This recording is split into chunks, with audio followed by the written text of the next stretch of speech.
আলাইকুম, সবাই কেমন আছেন? আশা করি সবাই ভালো আছেন। সাইদ গ্রাফিক্স আইটির পক্ষ থেকে সবাইকে আন্তরিক শুভেচ্ছা অভিনন্দন। আজকে আমরা ফটোশপের ফার্স্ট ক্লাস বলতে পারেন বা ফার্স্ট পার্ট বলতে পারেন, আমরা শুরু করছি। তো আমরা একদম বেসিক থেকে শুরু করব, একদম নতুন যারা যাতে বুঝতে পারেন বা ওই হিসেবে আমরা শুরু করব। তো হচ্ছে কি আমরা একদম প্রথম থেকে শুরু করছি। তো এটা তো আমরা সবাই ফটোশপ তো ওপেন করতে পারবো, বা যাদের কাছে ফটোশপ ফুটেবল বা ফুল ফাইল নাই তারা আমাকে নক করবেন বা আমাদের কমেন্ট বক্সে জানাবেন, আমি লিঙ্কগুলো দিয়ে দেবো, আপনারা ডাউনলোড করতে পারবেন। আচ্ছা, তো আমরা তো সবাই বেসিক্যালি আমরা বেসিক কম্পিউটারটা জানি, আর যদি আমরা বেসিক কম্পিউটারটা জানি তাহলে আমাদের ফটোশপ বা গ্রাফিক্স ডিজাইন নিয়ে আসলেও কোনো সমস্যা হবে না, আর যদি না জানি তাও সমস্যা নেই, একটু কষ্ট হবে আর কি। তো আমরা শুরু করি। আশা করি আমরা অফিস প্রোগ্রামের যারা জানি তারা তো ভালো। তো এটাকে আমরা কি বলে থাকি, এটা হচ্ছে কি আমাদের মেনু বার, বিভিন্ন মেনুগুলা, ফাইল, এডিট, তারপর হচ্ছে কি ইমেজ, লেয়ার, টাইপস, সিলেক্ট, তারপর হচ্ছে কি filter, 3D view, Windows help, অনেকগুলা, এগুলো হচ্ছে কি মেনু বার আমাদের। তারপর এগুলো হচ্ছে কি টুল বার। তো আমরা এখান থেকে যে টুল বার গুলো আছে আমরা আশা করি সবগুলো টুল বার আমরা শিখবো, ধাপে ধাপে একটা একটা করে আমরা শিখবো। তারপর হচ্ছে এগুলো হচ্ছে কি অপশন বার, এটা হচ্ছে মেনু বার, এটা হচ্ছে অপশন বার, এটা হচ্ছে টুল বার। আর এখানে এটা বলা হচ্ছে কি চ্যানেল বার বা লেয়ার বার আমরা বলতে পারি। হ্যাঁ, বিভিন্ন চ্যানেল গুলা বা লেয়ার গুলা এখানে থাকবে। তো এটা হচ্ছে কি আমাদের ফটোশপ।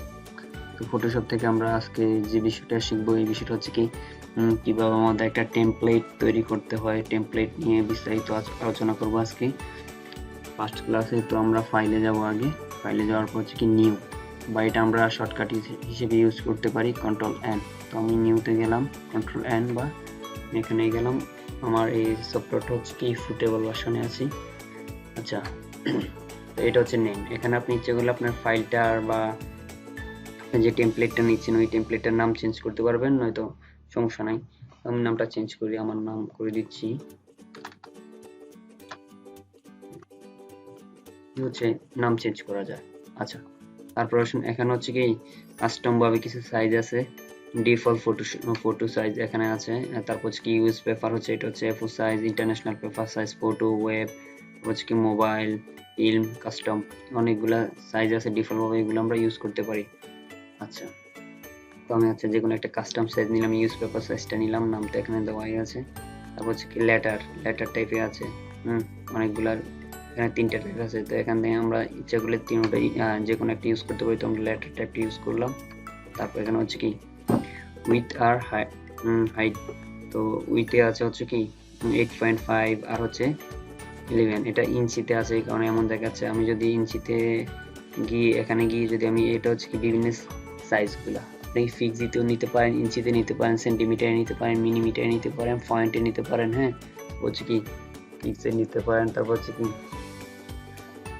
কলামসে নিতে পারেন, এই হচ্ছে বিষয়। তো আমরা যেগুলো সবচেয়ে বেশি ইউজ করি গ্রাফিক ডিজাইনাররা, এটা হচ্ছে কি পিক্সি আর ইঞ্চি, এই দুটা আমরা সবচেয়ে বেশি পরিমাণে ইউজ করি। তো আমি ইঞ্চিতে রাখলাম, বা এখন ইঞ্চিটা যদি আমি পিক্সি করে দিই, হচ্ছে কি ওই ইঞ্চিটাই হচ্ছে কি পিক্সিতে পরিবর্তন হয়ে যায়।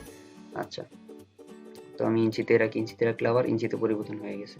তো এটাও সেম একই, এটা উপরটা যেটা থাকবে এটা থাকবে।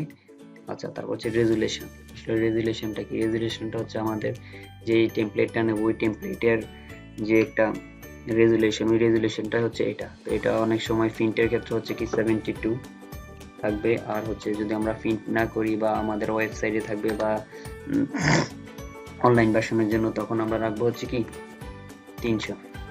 এখন বেশিরভাগই হচ্ছে কি 300 থাকে রেজুলেশন। আমি যদি রেজুলেশন 72 দিই, তাহলে দেখেন এখানে আমি 300 দিলে কি হয় একটু দেখবেন। এই পাশে এখানে হচ্ছে কি ইমেজ সাইজ হয়ে গেছে কত, 24, আর আমি যদি 24 MB হয়ে গেছে, আমি যদি এখানে 72 দিই তাহলে দেখেন অনেক কমে গেছে, একে চলে আসছে, 1 MB চলে আসছে। তাহলে বুঝেন রেজুলেশনটা কি। রেজুলেশন, আচ্ছা, আমি রেজুলেশন 300 তে রাখলাম। আর হচ্ছে মোডটা আসলে কি মোড, এখানে অনেকগুলো মোড আছে, এগুলো হচ্ছে কালার মোড, এটা হচ্ছে রেজুলেশন, এটা হচ্ছে কালার মোড। বিটম্যাপ আছে, তারপর হচ্ছে কি গ্রে স্কিম আছে, তারপর হচ্ছে কি RGB আছে, সিএমএকে আছে, ল্যাব কালার আছে। তো এগুলা যারা ল্যাবে কাজ করে, ল্যাব কালার আর সিএমএকে হচ্ছে প্রিন্টের জন্য সিএমএকে কালারটা ইউজ করি আমরা। আর হচ্ছে RGB হচ্ছে কি ইমেজের ক্ষেত্রে আমরা আরজিবি কালার ইউজ করি। এখন বেশিরভাগই হচ্ছে কি আমরা অনলাইন বা বিভিন্ন কাজের ক্ষেত্রে বেশিরভাগই আমরা আরজিবিটা ইউজ করে থাকি। আচ্ছা, আরজিবিটা হচ্ছে কি অনেক কালারফুল আর কি। আমাদের ইমেজের ক্ষেত্রে যেমন আমাদের ছবি থাকলে এটা আরজিবিতে থাকবে, আর যে সিএমএকে হচ্ছে কি যেমন বিজনেস কার্ড, ফ্লায়ার, হুঁশিয়ার, টি শার্ট ডিজাইন বিভিন্ন গুলা যেগুলা প্রিন্ট হবে ওইগুলোর জন্য আমরা হচ্ছে কি সিএমএকে তে রাখবো, তো আমি আরজিবিতে রাখলাম। আচ্ছা, আর বিটটা বিটটা হচ্ছে এখানে আমাদের হচ্ছে বিট কারো থাকবে দেখবেন 1 বিট 2 বিট এমন থাকবে, বা 60 বিট 32 বিট এমন আছে। তো আমাদের 8 বিটটা ডিফল্ট ভাবে যে বিটটা থাকবে এটাই রাখবো আমরা, এর থেকে বেশি দেবো না। বিটটা বেশি দেবো না এই কারণেই যে যদি আমরা বিটটা বেশি রাখি তাহলে হচ্ছে কি আমাদের ফিসটা অনেক বেশি লোড নিয়ে ফেলবে। আর বিটটার কাজ হচ্ছে অনেকগুলা কালার ও ধরা। অনেকগুলা কালার ধরা, যেমন 1 বিটে থাকলে হচ্ছে প্রায় প্রায় 1 মিলিয়ন, সরি 1 মিলিয়ন না, আমি বলবো হচ্ছে কি প্রায় 1 কোটি কালারের মতো ধরে, বা 1 কোটি থেকে একটু কম হতে পারে, কম বেশি হতে পারে, এই হচ্ছে বিষয়। তো আমাদের 1 বিটে রাখলে এনাফ। তো তারপরে আমারটা ডিফল্ট ভাবে 8 বিটে আছে, এনাফ আমার পিসি রেজুলেশন অনুযায়ী আর কি। আচ্ছা, তারপরে এখানে আসেন, এখানে হচ্ছে কি ব্যাকগ্রাউন্ড কন্টেস্টটা ডিফল্ট ভাবে হোয়াইট থাকে, আপনি ইচ্ছা করলে ট্রান্সপারেন্সি করতে পারেন, আদার কালার দিতে পারেন, ব্যাকগ্রাউন্ড কালার অন্য কালার দিতে পারেন, তো যেটা আছে হোয়াইট এটাই থাকুক। আচ্ছা, আর কালার প্রোফাইল এখানে আরজিবি তে আছে, আমরা এখানে যেটা দিলাম আর কি ওইটা এটা থাকুক এভাবে। তারপর আছে ফিক্সি, তো এটাও আছে, স্কোয়ার বা ফিক্সি তো আছে। ওকে, আমরা ফেস সেটআপটা আজকে জানলাম, এইভাবে আমরা ফেস সেটআপটা করতে পারবো। তো আমি ওকে দিলাম, ওকে দিলে আমাদের ফেসটা ক্রিয়েট হয়ে যাবে। দেখেন একটু লোডিং নিয়ে আমাদের ফেসটা এখন হয়ে, আচ্ছা দেখেন যে আমাদের ফেসটা চলে আসছে, যে স্পেসটা আমরা নিয়েছিলাম A4 সাইজ পেজ। তো আমরা এটাকে ধরে এভাবে এই যে ম্যাচ করে দিলাম, এই যে আমরা এখান থেকে ধরে মুভ তুলে গিয়ে এই যে ম্যাচ করে দিলাম, এই হচ্ছে আমাদের A4 সাইজটা হচ্ছে এটা। সো আমরা এভাবে ফেস সেট আপ করে ফেস নিতে পারবো। হ্যাঁ, এই হচ্ছে বিষয়। তো সো আজকে এতটুকু পর্যন্তই থাকুক। সো সবাই ভালো থাকবেন, আসসালামু আলাইকুম।